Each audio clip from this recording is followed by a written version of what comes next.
Hi అండి. మెంతికూర పచ్చడి అండి.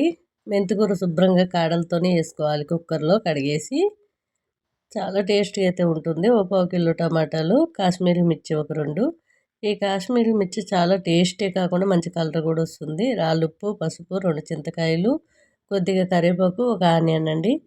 సిమ్లో పెట్టి స్టవ్ ఒక 5 నిమిషాలు ఉంచినట్లయితే మనకి వాటర్ అనేది మెల్లమెల్లగా వచ్చేస్తుంది. తర్వాత ఒక ఆయిల్లో పెట్టి 1 కేజీ వచ్చినాక కింద దించేసి కాస్త కొత్తిమీర వేసి చల్లగా అయిన తర్వాత మిక్సీ గిన్నెలో వేసుకొని మిక్సీ రుబ్బేసుకుంటే సరిపోతుంది. కొద్దిగా ఎల్లుల్లి రెబ్బలు, జీలకర్ర, ఇంగు వేసుకుంటే చాలా టేస్ట్గా ఉంటుంది. మీకు కావాలంటే పోపు వేసుకోండి. వేడివేడి అన్నంలో నెయ్యి పోసుకొని తింటే చాలా టేస్ట్గా ఉంటుందండి. మీకు మెంతికూర వల్ల పిల్లలే కానీ మీరే కానీ తిన్న వల్ల చాలా లాభాలు ఉన్నాయి. పొట్టలో పురుగులే కాకుండా ఇన్ఫెక్షన్లు ఉన్నాయి పోతాయండి.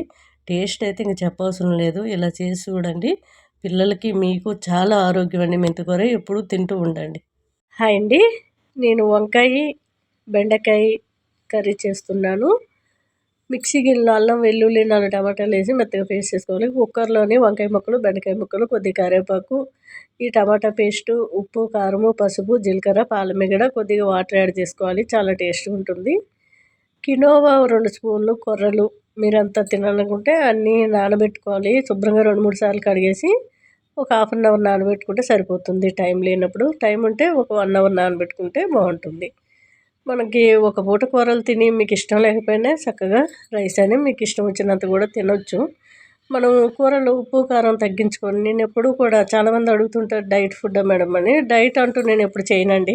కడుపు నిండా తినేస్తాను. కానీ మాది ఉప్పు కారం చాలా తక్కువ వేస్తాం కాబట్టి మాకు బాడీ అనేది పెరగదు.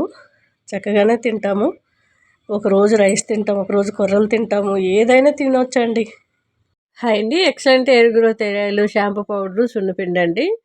చాలామంది అయితే చాలా షాంపూ పౌడర్ అయితే ఎక్కువగా పెట్టుకున్న వల్ల 2 డేస్ నుంచి అయితే అసలు స్టాకే లేదండి.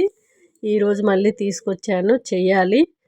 రేపటి నుంచి మళ్ళీ షాంపూ పౌడర్ అందరికీ కూడా కావాలన్న వాళ్ళు పెట్టుకోవచ్చు. చాలా మంచి రిజల్ట్ అయితే ఉంది.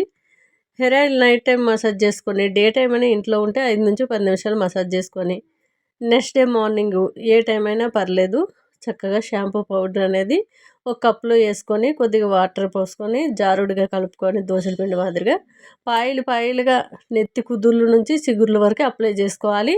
10 నిమిషాల తర్వాత కొద్దిగా వాటర్ పోస్తూ రబ్ చేసి రుద్దినట్లయితే జిడ్డంతా ఒక్కసారికే పోతుందండి. 2 టైమ్స్ పోయవలసిన అవసరం కూడా లేదు. మంచి రిజల్ట్ ఉంది. మంచి రీగ్రోత్ ఉంది. డాండ్రఫ్ తీసేస్తుంది. మనకి కెమికల్ లేని షాంపూలు యూజ్ చేసినట్లయితే నెత్తి చక్కగా వైట్ హెయిర్ రాకుండా ఉంటుంది. ఎటువంటి హెడేకులు ఉండవండి.